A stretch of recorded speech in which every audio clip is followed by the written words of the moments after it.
La Procuraduría para la Defensa de los Derechos Humanos de El Salvador es la Institución Nacional de Derechos Humanos,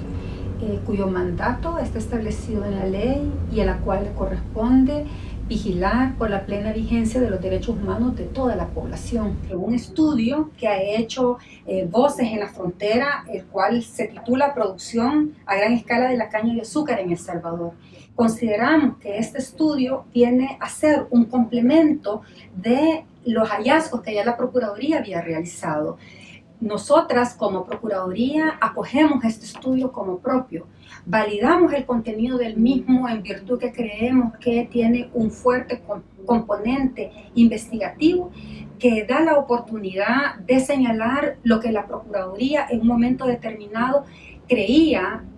veía como indicios, pero que no habíamos llegado o no profundizamos en el estudio. Por lo tanto, el estudio recoge los principales impactos en el medio ambiente, que son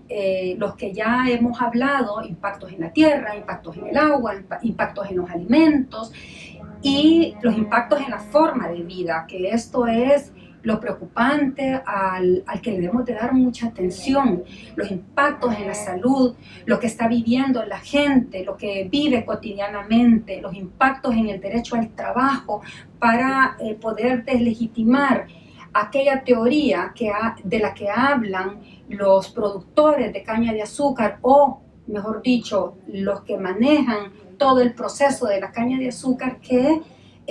generan trabajo. Y este informe viene a decir que es un trabajo de calidad, es un trabajo que somete a una situación infrahumana que debe de ser atendida y debe ser vista por el Estado salvadoreño, el cual en ese rubro no ha tenido ninguna participación. Pero además, con mucha claridad también sostiene cómo hay impactos en el bien hídrico, cómo cada vez las poblaciones hablan de que hay menos agua, que la población sufre las consecuencias y que se violenta lo que este experto jurista dijo: el derecho a la sed, porque la gente no tiene agua para beber. Y ese es un problema que también, y debo decirlo, nadie lo está señalando, y por eso que venga una investigación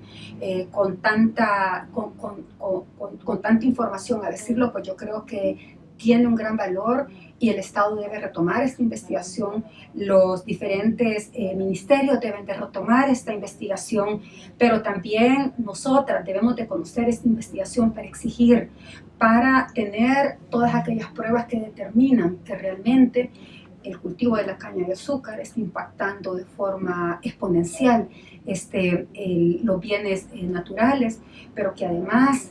señalar que está impactando de una forma perversa, de una forma inhumana, la vida, la salud, la tranquilidad de las personas que viven y conviven con este tipo de cultivo. La gente está sufriendo, la gente está muriendo, la gente está conviviendo con una enfermedad que puede ser prevenible, pero que no se ha prevenido precisamente porque en este país, en El Salvador, con el cultivo de caña de azúcar, están prevaleciendo los intereses económicos más que el interés de la población. La población ha pasado en segundo plano y lo que está primando en este momento es el afán de lucro de unas pocas familias que se llevan toda la ganancia, cuando son miles de campesinos y de personas que están afectando. Por lo tanto, como Procuraduría consideramos que esta investigación es necesaria, su estudio, su difusión, para exigirle al Estado salvadoreño que tome con seriedad la temática, que no se trata de un diálogo sencillo con los cañeros, sino se trata de tomar decisiones profundas bajo el principio de precaución que conlleven analizar de que en este momento el cultivo de la caña de azúcar no es viable en el territorio salvadoreño.